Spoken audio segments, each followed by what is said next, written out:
आप सबों को जय मसीह की। साथियों, साप्ताहिक कलीसिया के इस समय में आज हम जानेंगे बाइबल के ऐतिहासिक कार्यों में एक कौन सी समान बात थी जिनने उन्हें सफल बनाया। तो आइए हम उससे पहले एक छोटी सी प्रार्थना करें।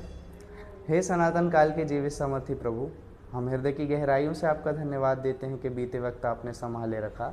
हम प्रार्थना करते हैं कि इस आराधना में आप अगुवाई कीजिएगा कि हम आपके वचनों को समझने पाएँ, प्रेम, नम्रता और दीनता में बढ़ के चलने पाएँ।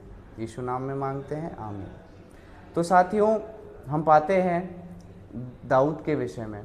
आप सोचिए, एक जवान लड़का जिसके सामने एक दैत्य खड़ा है, उसके अंदर इतना साहस कैसे आया कि वो गोलायत जैसे दानव को मारने के लिए खड़ा हो जाए। बहुत कठिन होता है, मनुष्य छोटी छोटी बातों में घबराता है, लेकिन उतनी बड़ी चुनौती के लिए दाऊद के अंदर साहस कहाँ से आया। तो हम पाते हैं पहला शमूएल के 16वें अध्याय में कि शमूएल जी जाते हैं और दाऊद का अभिषेक करते हैं कि तू आने वाले समय में राजा बनेगा। दाऊद को पता चल गया कि सेनाओं के यहोवा ने जब मुझे राजा बनने के लिए चुन लिया है, तो इसका मतलब ये गोलायत कोई चीज़ नहीं है, इसके आगे और भी कई सारी जो चुनौतियाँ आएंगी वो भी कोई चीज़ नहीं है।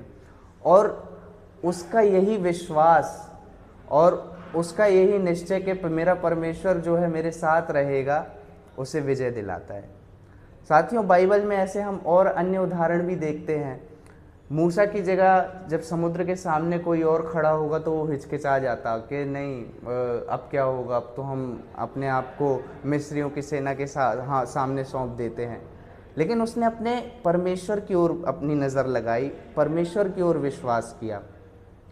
और हम पाते हैं नूह के विषय में कि उस समय के लोग जो कि पापों में जीवन व्यतीत कर रहे थे, उनके लिए तो आसपास का माहौल देख के नूह को लग जाना चाहिए था कि नहीं, अब तो मेरे को नाव बनाना, जहाज़ बनाना छोड़ देना चाहिए।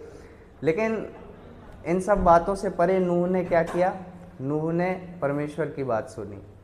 साथियों, इन तीनों बातों में विशेष बात थी कि तीनों का जो संपूर्ण विश्वास था वो परमेश्वर की ओर था।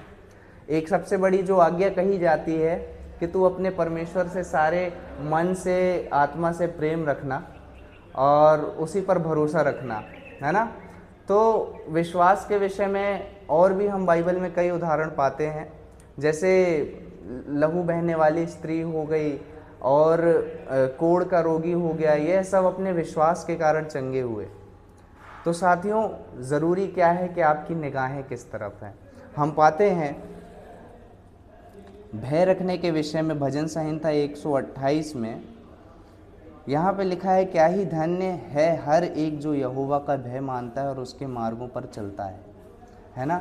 और इसमें आप यदि भय मान के और परमेश्वर पर भरोसा रख के जीवन व्यतीत करेंगे तो उसके विषय में आशीषों की चर्चा है। और तो साथियों, हमने क्या पाया?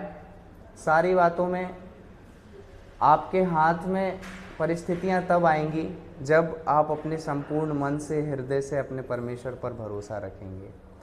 हमें भी आवश्यक है कि हम भरोसा रख के बढ़ने पाएँ, परमेश्वर हमारी सहायता करे और हमारे अंदर भी वही दृढ़ विश्वास आने पाए जैसा दाऊद को था, जैसा अब्राहम को था, जैसा मूसा को था। निश्चय आपके जीवन में भी आश्चर्य कर्म होंगे, हम यह विश्वास करते हैं। आइए एक प्रार्थना करें। हे सनातन काल के जीवित समर्थी प्रभु, हमारी सहायता कीजिएगा कि हम विश्वास में बढ़ने पाएँ, जैसा आपको भाता है वैसा जीवन जीने पाएँ। प्रार्थना यीशु नाम में बड़े विश्वास से मांगते हैं, आमीन।